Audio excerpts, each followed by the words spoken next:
அன்புக்குரியவர்களே, இன்றைக்கு அன்னை மரியாளை பற்றிய ஒரு முதல் பதிவு.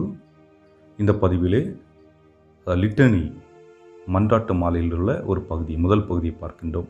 கன்னியருள் சிறந்த கன்னிகையே, ஆங்கிலத்திலே வெர்ஜின் ஆஃப் வெர்ஜின்ஸ் என்று சொல்லுவோம். இதனுடைய விளக்க உரையை சற்று பார்ப்போம்.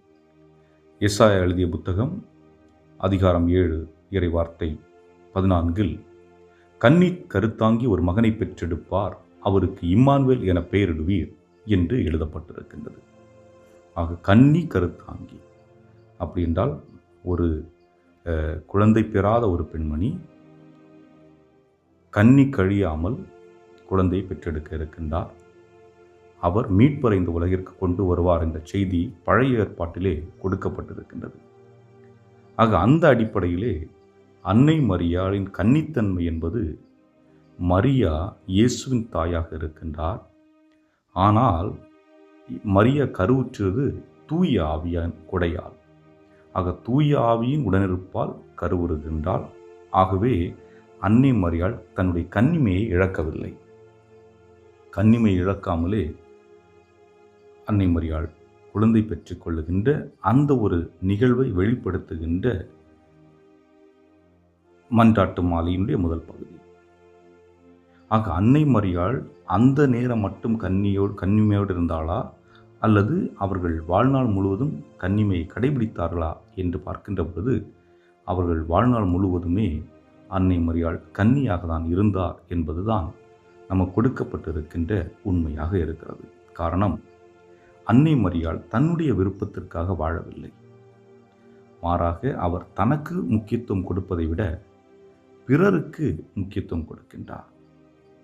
அதுவும் அவர் அந்த பிறருக்கு முக்கியத்துவம் கொடுக்கின்ற பொழுது தனக்கு எது தேவை என்பதை சிந்தித்தவளாக, தெளிவு பெற்றவளாக செய்கின்றார். தனக்கு எது தேவை, தன்னுடைய உள்ளத்தையும் உடலையும் தூய்மையாக வைத்திருக்க வேண்டும் என்பது. அதே போன்று இறைவனுடைய கட்டளைகளுக்கு பணிந்து நடக்க வேண்டும். அதே போன்று இறைவனுக்கு கீழ்ப்படிய வேண்டும் என்பதுதான். ஆகவே தான் கபிரியேல் வானதூதர் வழியாக இறைவன் செய்தி அனுப்புகின்ற பொழுது அந்த செய்திக்கு, அந்த திட்டத்திற்கு ஆம் என்று பதில் சொல்லுகின்றார். ஆண்டவரே, உம்முடைய திட்டம் எதுவானாலும் அதற்கு நான் என்னை முழுமையாக அர்ப்பணிக்கின்றேன் என்று அன்னை மரியாள் தன்னை முழுவதுமாக அர்ப்பணிப்பதை பார்க்கின்றோம். ஆக ஆம் என்ற வார்த்தை குழந்தை பெற்றுக்கொள்வதோடு நின்று விடவில்லை. அது நின்று கொள்ளக்கூடிய ஒன்றும் அல்ல. மாறாக அது இறை திட்டம் நிறைவேற மட்டும் கடைபிடிக்க வேண்டிய ஒன்று. ஆகவே அன்னை மரியாள் இன்று வரை அதை கடைபிடித்துக் கொண்டிருக்கின்றார். அன்றைக்கு ஆம் என்று சொன்ன வார்த்தையை இன்றைக்கு வரைக்கும் கடைபிடித்து நம்மை எல்லாம் பாதுகாத்து அரவணைத்து காக்கின்றவளாக இருக்கின்றார். ஆகவே தான் லூக்கா நற்செய்தி 1ஆம் அதிகாரம் 28ஆம் வசனத்திலும் 42வது வசனத்திலும் பார்க்கின்றோம், பெண்களில் பேறு பெற்றவள் என்று குறிப்பிடப்பட்டிருக்கின்றது. ஆக பெண்களில் சிறந்தவளாக இருக்கின்றாள். படைக்கப்பட்ட அனைத்து பெண்களிலுமே சிறந்த பெண்மணியாக இருப்பதை இதன் மூலம் நமக்கு தெளிவுபடுத்துகின்றது.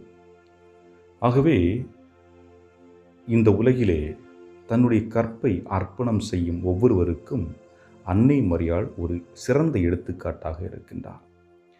நாம் நம்மை அர்ப்பணிக்கின்றோம் என்றால் ஆம் என்று சொல்லுகின்றோம் என்று பொருள். ஆம் என்று சொல்லுகின்றோம் என்றால் நாம் அன்னையை போன்று தாழ்ச்சி, கீழ்ப்படிதல், பணிவு போன்றவற்றை நம்முடைய வாழ்வின் அடையாளமாக கொண்டிருக்க வேண்டும். ஆகவே உண்மை கற்பின் அடையாளம் என்பது, கன்னிமையின் அடையாளம் என்பது ஆம் என்ற சொல்லி இறுதி வரை அதை நாம் கையகப்படுத்துவது. சிந்தித்து பார்ப்போம். நம்முடைய வாழ்வில் இந்த அன்னை மரியாளை போன்று சிறந்த கன்னிகையாக வாழ முற்படுகின்றோமா? கன்னி என்று சொல்லுகின்ற பொழுது திருமணம் ஆனவர்களுக்கு அவர்கள் தன்னுடைய குடும்பத்திலே கணவருக்கு, மனைவிக்கு உகந்த ஒரு வாழ்வு வாழுகின்ற பொழுது அவர்களும் இதை நிறைவு செய்கின்றார்கள் என்பதுதான். சிந்திப்போம்.